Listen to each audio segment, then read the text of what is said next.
అయిపోయింది. నలుగురు నాలుగు ముక్కల పేకాటలాగా ఆడుకుంటారు. ఒక దిక్కు నీ బావ, ఒక దిక్కు నీ చెల్లి, ఒక దిక్కు మీ నాయన ఫామ్ హౌస్, ఓ దిక్కు నువ్వేమో పనికి మాలిన స్టేట్మెంట్లు.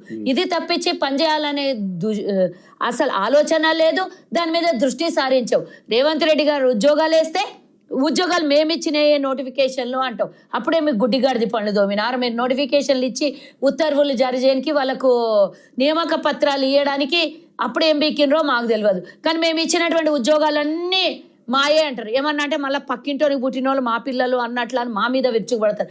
అసలు మీకు 10 ఏళ్ళ అవకాశం ఇస్తే 30,000 ఉద్యోగాలు వేయలేదు. మేము 60,000 ఉద్యోగాలు సంవత్సరం లోపల వేసినాం. ఇంకా కూడా మేము నోటిఫికేషన్ రాసి పెట్టుకో. ఒక్క తలకాయ తక్కైనా కూడా అంటే శ్రీధర్ బాబు గారు ఏమో 70,000 అంటారు. 60,000 సంవత్సరం లోపలన్నా. తర్వాత 10,650 ఉద్యోగాలు మళ్ళీ నియామకం జరిగినాయి. ఇప్పుడు కూడా మేము రెడీగా ఉన్నాం ఇంకా ఉద్యోగాలు నియామకం వినండి అమ్మా, చెప్పేది వినాలి. మేము 2 లక్షలు ఇస్తా అన్నాం. మేము నోటిఫికేషన్లు విడుదల చేస్తామంటే ధర్నాలు చేస్తున్నారు. ఎందుకంటే ఎంబడెంబడే మీరు నోటిఫికేషన్లు ఇస్తే మాకు అసలు ప్రిపేర్ అవ్వడానికి టైం దొరకట్లేదు అని గోల చేస్తుర్రు. మమ్మల్ని ఏం చేయమంటారు నాకు అర్థమైతలేదు. వద్దనేటోళ్ళ మాట వినాలా, వెయ్యమనేటోళ్ళ మాట వినాలా, ఇస్తామన్న మాట నిలబెట్టుకోవాలని మా ఆత్రం పూర్తిగా మేము పనిచేయాలనా, లేకపోతే ఈ పనికి మాలిన చెత్త మాటలు మాట్లాడేటోళ్ళ గురించి పట్టించుకోవాలి? మాకు ప్రజాపాలన, ప్రజలు ఏం కోరుకుంటారో మెజార్టీ ప్రజలు ఏం చేయాలనో వాళ్ళకి అదే చేస్తాం. కానీ ఎవరో చిల్లరగాండ్లు చిల్లర మాటలు మాట్లాడిందని వాళ్ళ సోయితోని వాళ్ళ గురించి పనిచేసే అవసరం మాకు లేదు.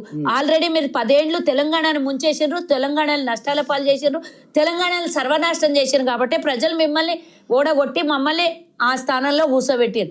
ఇచ్చిన తెలంగాణకి ఏం చేసినావు అని తెలంగాణ ప్రజలు ప్రశ్నిస్తుంటే, నిరుద్యోగ యువత ప్రశ్నిస్తుంటే, ఆత్మహత్యలు చేసుకొని ప్రశ్నిస్తుంటే, ఎంతో మంది కుటుంబాలు చిన్నాభిన్నమై ఏడుస్తుంటే, ఆర్టీసీ ఉద్యోగస్తులు 50 మంది నడి రోడ్ల మీద ధర్నాలు చేసి చచ్చిపోతే, ఇంటర్ విద్యార్థులు బంగ్లాల మీదకి వెళ్ళి దుంకి విషం తిని ఊరేసుకొని చచ్చిపోతే, అసలు దున్నపోత మీద వానబడ్డట్ల మీరు పలకలేదు ఆ రోజు.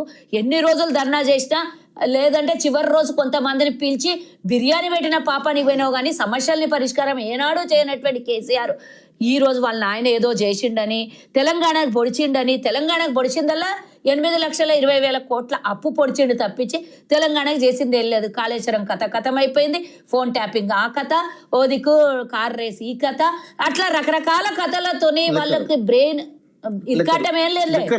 ఆ లిక్కర్ చెల్లి లిక్కర్ రాణి, అన్న కార్ రేసు, తండ్రి ఫామ్ హౌస్ కేసు, బావమరిది కాళేశ్వరం కథ, ఇట్లా కథలుగా ఉన్నటువంటి వాళ్ళ కుటుంబానికి వాళ్ళొచ్చి గుడ్డొచ్చి పిల్లని ఎక్కిరించినట్ల 100 సంవత్సరాలు 140 సంవత్సరాల చరిత్ర ఉన్నటువంటి కాంగ్రెస్ పార్టీకి 3rd క్లాస్ పార్టీ అంటూ సిగ్గు శరం ఉన్నోడు ఎవడన్నా, చీము నెత్తురు ఉన్నోడు 3rd క్లాస్ పార్టీ అన్నటప్పుడు మీ అయ్య కేంద్ర మంత్రిగా చేసిండు కాంగ్రెస్ పార్టీని. అప్పుడు 3rd క్లాస్ గుర్తు రాలేదా?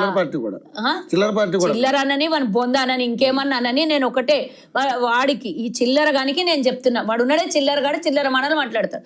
నేను చిల్లరగానికి నేనేం చెప్తున్నా అంటే వాళ్ళ నాయన పాస్పోర్ట్లు బ్రోకర్ దందా పనులు చేసిండు కాబట్టి చిల్లర లాగా కనబడుతుంది. వాళ్ళ ఆయన కేంద్ర మంత్రి ఇస్తే సహారా కుంభకోణం చేసాడు కాబట్టి చిల్లర ఏరుకునేటోళ్ళు, చిల్లర పనులు చేసేటోళ్ళకి చిల్లర పచ్చకామర్లు వచ్చిన లోకమంతా